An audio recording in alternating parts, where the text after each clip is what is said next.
में आप सबका हार्दिक स्वागत और अभिनंदन। मैं विभा रानी और आज आपके सामने एक नए विषय के साथ, बल्कि एक स्त्री के कारनामे के साथ। लेकिन उसके पहले अगर अभी तक आपने हमारा चैनल सब्सक्राइब नहीं किया है तो झट से चैनल सब्सक्राइब कर लीजिए, बेल आइकन दबा दीजिए, लाइक करें, कमेंट करें, शेयर करें। और अगर आपको लगता है कि आपके मन की किसी बात को मैं अपने शब्दों में, अपने भाव में प्रकट कर सकती हूँ तो आप मुझे जरूर कमेंट बॉक्स में लिख करके दें। अगर वो मेरी कैपेसिटी में हुआ तो मैं उसे जरूर कहना या बोलना या सुनाना पसंद करूंगी। और अब आपको हमारे कार्यक्रम अच्छे लगते हैं तो इसके लिए आप हमें बाय मी अ कॉफी के ऐप पर और उसके लिंक पर जा करके आप हमें कॉफी लेकर सपोर्ट कर सकते हैं। कम से कम एक कॉफी, ज्यादा से ज्यादा आपकी जितनी मर्जी। मैंने आपसे कहा कि आज हम आपको सुनाएंगे एक स्त्री के कारनामे। बहुत लग रहा होगा कि वाह, मैं तो खुद स्त्री और स्त्री के कारनामे सुना रही हूँ। अरे पुरुषों के कारनामे सुनाओ तो एक बात भी है। आज मैं आपके सामने हिंदी की सुप्रसिद्ध लेखक और व्यंग्यकार डॉक्टर सूर्यबाला की एक रचना सुनाने जा रही हूँ और उसका शीर्षक ही है एक स्त्री के कारनामे। डॉक्टर सूर्यबाला की एक रचना मैं पहले भी आपके सामने यहाँ प्रस्तुत कर चुकी हूँ और आज यह दूसरी रचना आपके सामने मैं सुनाने जा रही हूँ। थोड़े वेरिएशंस डालने की कोशिश की है, थिएटर की हूँ ना, तो इसलिए तो आप जरा उसका भी आनंद लीजिएगा। एक स्त्री के कारनामे, डॉक्टर सूर्यबाला। मैं एक औसत कद काठी की लगभग खूबसूरत औरत हूँ, बल्कि महिला कहना ज्यादा ठीक होगा। सुशिक्षित, शिष्ट और बुद्धिमती, बल्कि बौद्धिक कहना ज्यादा सही होगा। शादी भी हो चुकी है और एक अदद लगभग गौर वर्ण, सुदर्शन, स्वस्थ, पूरे 5 फीट 11 इंच की लंबाई वाले मृदुभाषी मितभाषी पति की पत्नी हूँ। बच्चे है ना, बेटी भी बेटे भी, सौभाग्य से, समय से और सुविधा से पैदा होने और भली भांति पल पुसकर बड़े हो जाने वाले, आज्ञाकारी और कुशाग्र बुद्धि के साथ साथ समय से होमवर्क करने वाले भी। संपन्नता और सुविधाएं तो इतनी तो है ही कि एक पति, 2 कामवालियों और 3 बच्चों वाला ये कारवां कदम कदम बढ़ाते हुए लगभग हर कदम पर खुशी के गीत गाता चल सकता है। अर्थात पढ़ाई लिखाई, ट्यूशन, टर्मिनल, सब कुछ बहुत सुभीते और सलीके से पूरी जिंदगी ही। जितने पैसे मांगती हूँ पति दे देते हैं, जहां जाना चाहती हूँ जाने देते हैं, कभी रोकते टोकते ना, पूछते पाछते भी ना। कभी उन्हें भी साथ चलने को कहती हूँ तो चले चलते हैं जी, कभी नहीं कहते तो नहीं चलते।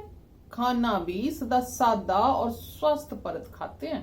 कभी वे व्यंजन दोबारा तिबारा बन गए तो मैं क्षमा मांगने के लहजे में सॉरी कह देती हूँ और वे बेहद धीमे से इट्स ऑल राइट कहकर पारी समाप्ति की घोषणा कर देते हैं। वरना लोगों के घरों में जी जरा से कम नमक या जरा से ज्यादा मिर्च की बात पर बवाल मचाने वाले मैंने पति बहुत देखे हैं। पहले बवाल मचता है, फिर जलजला आता है और उसके बाद मान मनोबल। घंटे 2 घंटे तो लग ही जाते हैं पूरा 12 मसी कार्यक्रम निपटाने में। लेकिन मेरे घर में कसम आज तक ऐसा कभी ना हुआ जी। तब भी तो लोग कहते हैं जी कि मेरे पति आदमी ना देवता है, देवता। घर में 3 अखबार आते हैं, 2 फोन और एक रंगीन टीवी है ही। वो ऑफिस के घंटों के ऊपर नीचे सारे अखबार पढ़ते हैं, साथ साथ टीवी भी चलता रहता है। जिस चैनल पर जो आता है देखते हैं, जो चैनल लगा देते हैं उसे लगा रहने देते हैं, जैसा कार्यक्रम आता है आते रहने देते हैं। परेशान नहीं होते कभी भी। समय काटने की कोई समस्या ही नहीं है उनके सामने। आपसे आप आराम से समय कटता जाता है। वरना कितने लोग तो समय को लेकर के ही तमाम उठा पटक किए जाते हैं कि कैसे काटा जाए और कैसे बचाया जाए। मेरे पति को ऐसी कोई उधेड़ बुन नहीं समाती। वह ऐसे हर समस्या के मूर्तिमान समाधान होते हैं। यही तो कारण है कि लोग उन्हें आदमी नहीं देवता कहते हैं। लेकिन अपनी क्या कहूं, वो कहते भी ना और शर्म आता है। उनके देवत्व को संभाल पाने का शौर ही नहीं है मुझ में। और जितना देवता होते जाते हैं मैं उतनी बेसौर बेढंगे हंसती हूँ तो खिलखिलाकर हंसती चली जाती हूँ और रोती हूँ तो बेताशा सावन भादु की जड़ी लगा देती हूँ। और गुस्सा तो मेरी नाक पर हमेशा रहता है, वो भी बेवजह, बाद में बाद भड़क पड़ती हूँ, अक्सर बिना बात, अपने देवता समान पति पर भी। अच्छी तरह जानती हूं सरासर गलती मेरी होती है, फिर भी वो शांत भाव से बिना यह जाने सुने और समझे कि मैं किस बात पर भड़की हूं, कभी इट्स ओके कह देते हैं तो कभी सो सॉरी। पड़ोसियों का कहना है कि आज तक कभी उनकी आवाज तक नहीं सुनाई दी। बात सच है, जब घर के घर में नहीं सुनाई देती तो बाहर कैसे सुनाई देगी। मान लीजिए छुट्टी के दिन वो बाहर निकलते दिखे तो मुझसे नहीं रहा जाता, पर बस पूछ बैठती हूँ कहीं जा रहे हैं क्या? हाँ। कहाँ? बाहर। बाहर कहाँ? एक किसी से मिलने। किससे? तुम उन्हें नहीं जानती। अच्छा, कब तक लौटेंगे? जल्दी भी आ सकता हूँ, देर भी लग सकती है। वही तो मैंने पहले ही बताया ना, मृदुभाषी मितभाषी। बताइए, इसमें जरा भी कोई बौखलाने वाली बात हो सकती है? नहीं ना। मगर मैं तकरार पर उतारू हो जाती हूँ, उनकी सारी सदाशयता ताक पर रखकर रार ठान लेती हूँ। एक बार तो मैं सीधे सीधे शिकायत पर उतर आई, आप तो मुझसे बात ही नहीं करते, सारा समय अखबार, टीवी, कंप्यूटर, फोन। उन्होंने टीवी और कंप्यूटर, अखबार सब बंद करके समझदारी भरे स्वर में कहा, ओह सॉरी, ठीक है। अच्छा बताओ क्या बात है? अब यह अनुकूलता की चरम सीमा ही हुई ना, जो वह खुद मुझसे पूछ रहे थे कि बताओ क्या बात करें मुझसे। लेकिन हाजी ऐन वक्त पर मेरी अक्कल पर पत्थर जो पड़ जावे, हड़बड़ा कर सोचने लगी कि इनको क्या विषय दूं मुझसे बात करने के लिए। घबराहट ये भी है कि वो इंतजार कर रहे हैं और उनको कुछ सोच ही नहीं रहा। आग लाकर कहती हूँ, अरे और कुछ नहीं तो आज पूरा दिन ऑफिस में कैसा बीता, दिन भर कितनी कितनी चीजें, बड़ी बड़ी चीजें घटी होंगी। वही कुछ। ओ यस, उन्होंने याद करने की कोशिश की और स्थिर भाव से बताने लगे। मैं मन लगाकर सुनने लगी। जब वह सुबह ऑफिस पहुंचे तो उनका चपरासी प्यारेलाल हमेशा की तरह दूसरे चपरासी कामता के पास खैनी मांगने गया हुआ था। ऑपरेटर भी देर से आई। पैकिंग में 10:30 से गो स्लो शुरू हो गया, इसलिए कायदे से माल की जो लोडिंग 3:30 तक हो जानी चाहिए थी वो 5:30 बजे तक, बल्कि 5:45 तक चली। बाहर खड़ी ट्रकों को ज्यादा इंतजार करना पड़ा। पैकिंग डिपार्टमेंट और लोडिंग वालों के बीच इस सब को लेकर के तनातनी रही। कैशियर बरुआ ने छुट्टी बढ़ा ली, बहुत से बिलों का भुगतान रुक गया। केमिकल लैब का असिस्टेंट मखीजा आज फिर वैक्सीन का कल्चर चुराते हुए पकड़ा गया। बीच में 1.5 घंटे बिजली गायब रही। रहमतगंज वाले टैंकर का ब्रेक डाउन हो गया। 3:30 बजे से बजट की मीटिंग थी और अचानक मेरी तंद्रा टूटी। पति पूछ रहे थे और बातें करूं कि बस उफ,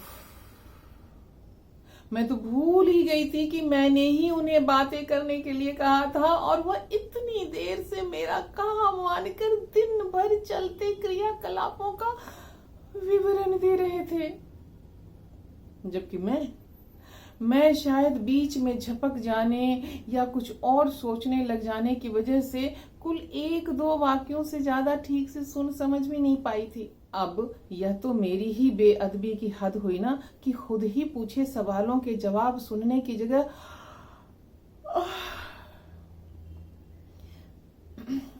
उबासियां लेती, कुछ और सोचती झपकती रही, लेकिन वे अब भी पूछ रहे थे कि क्या कुछ और बातें की जाए। हार कर हम एक रास्ता निकाले, जाने दीजिए, आप थक गए होंगे, मैं चाय बनाती हूँ। बनाऊं? वो मेरे मना कर देने पर निश्चिंत भाव से टीवी देखने लगे थे। मेरा कहा सुन नहीं पाए। मैंने थोड़ा रुककर इंतजार किया, फिर पूछा चाय बनाए, पियेंगे? तब उन्होंने शांत भाव से कहा हाँ पी लेंगे। हम एक अच्छी खासी समझदार पत्नी की तरह किचन में गए, पतीला गैस पर चढ़ाए। इतने में बस पता नहीं क्या हुआ कि हमारे अंदर झल्लाट का भभका सा आ गया, एकदम पागलपन का दौरा की तरह। दिल दिमाग का सारा समझदारी धड़ाधड़ ध्वस्त पस्त सब होने लगा, जैसे कोनो तोड़क दस्ता विध्वंसक बुलडोजर अचानक कतार से खड़ी सलीकेवार इमारत को तोड़ने ध्वस्त करने पर उतार हो जाए। इस तोड़क दस्ते का आक्रामक संचालन भी हम ही कर रहे थे, और इससे रोकने की घबराहट भरी चीख पुकार भी हम ही मचा रहे थे। शोर शराबा के बीच जो कुछ थोड़ा बहुत सुन समझ पाए, उसका आशय था पी लूंगा। क्या मतलब? कोनो एहसान करोगे हम पर? अरे कायदे से ही नहीं कह सकते थे कि हाँ हाँ बनाओ, हमारा भी दिल कर रहा है चाय पीने का? या फिर यही कह देते तो ऐसा करो, जरा अदरक काली मिर्च डालकर तड़कदार चाय बनाओ, ठीक? इस किस्म की सारी इबारतें नाजायज, सारे निर्माण अवैध, सब गिरे ढहे ध्वस्त पस्त मलबे पर सिर्फ एक मनहूस सा शब्द टंगा है, पी लूंगा। लेकिन ये सब मेरे अंदर वाले लोग की माया है। बाहर तो गैस पर चाय का पानी खौल रहा है और ट्रे में बदस्तूर शुगर पॉट और मिल्क पॉट के साथ चाय की प्यालियां सजी हैं।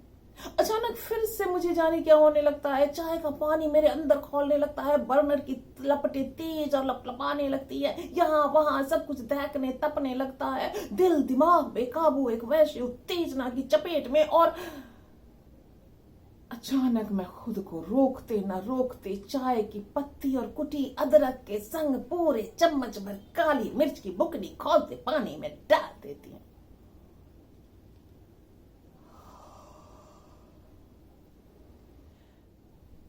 और अब मैं सांसें रोक कर, धड़कने समेट कर उन्हें चाय का पहला घूंट लेते देख रही हूं।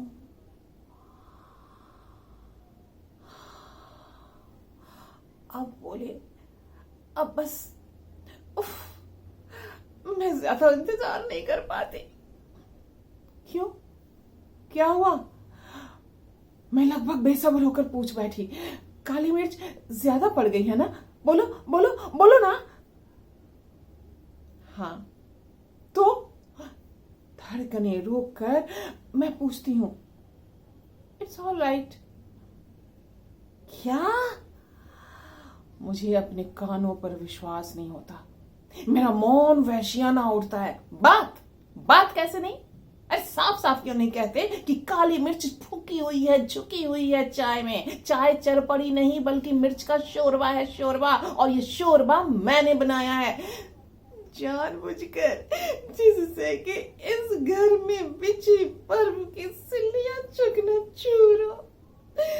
बर्फ पिघले तो पानी बहे और हवा हिलकोरे। तूफानी ही सही, हवा, पानी, बर्फ और तूफान, बादल और बिजली, सब कुछ एक साथ। बहुत हो गई देवताई। अरे थोड़ा ही सही हैवानियत पर उतर आ जाए। ये अष्ट धातु के सांचों में ढली जड़ मूरत चिटके और हाड़ मांस के साबुत आदमी से साब का तो पड़े। लेकिन मैं इंतजार करती रही। कोई तूफान नहीं आया, कोनो बिजली नहीं कड़का, न बादल और न बारिश। उजग्लानी से भरी मैं चुपचाप उठी। मैंने अपने आप को कहते हुए सुना, सॉरी, मुझसे काली मिर्च की बुकनी जरा ज्यादा पड़ गई, दूसरी बनाकर लाती हूँ। और मैं ट्रे उठाकर चल दी। आपको अपनी आंखों पर विश्वास नहीं आता ना? मैं खुद हकबकी हैरान सी देखती हूँ, मेरे देवता समान पति और मैं शांति से साथ साथ चाय पी रहे हैं। एक स्त्री के कारनामे, ये थी डॉक्टर सूर्यबाला की कहानी। मजा आया? डॉक्टर सूर्यबाला जितनी संवेदनशील कहानियां लिखती हैं उतनी ही मजेदार व्यंग लिखती हैं। जैसे उन्होंने मेरे पास भेजा कि अगर इसे चाहो तो पढ़ सकती हो, और इसे पढ़ करके मैं तो हंसते हंसते मेरी हालत खराब हो गई कि, और मुझे लगता है कि ये एक ऐसा लेख है, एक ऐसा व्यंग है जिसे स्त्रियों से ज्यादा पुरुष पसंद करेंगे। तो चलिए, आप कहते हैं कि हम औरतें कभी पुरुषों के फेवर में, कभी उनके पक्ष में नहीं बोलती हैं, तो आज आपने सुना ना एक स्त्री के कारनामे। सुनाइए, जिनको आपको मर्जी हो सुनाइए, और जितनों के पास आप चाहें तो शेयर करना तो शेयर कर दीजिए। और हाँ, चलते चलते बाय मी अ कॉफी के लिंक पर जा करके हमारे लिए कॉफी लेना ना भूलिएगा। कम से कम एक, ज्यादा से ज्यादा आप 5, 10, 15, 20, 25, 50, 100 जितनी भी मर्जी आपकी, और आप चाहें तो हमें गूगल पे से भी हमें सपोर्ट कर सकते हैं। अगली बार हम फिर आपके पास कुछ लेकर के आएंगे, ऐसे ही कुछ नया, कुछ चटपटा, कुछ गंभीर, कुछ समझदार वाला भी, कुछ नासमझी वाला भी। तब तक के लिए आपसे इजाजत लेते हैं। नमस्कार, शब्बा खैर, अपना ख्याल रखिएगा, क्योंकि आप हैं तो हम हैं। नमस्ते, प्रणाम।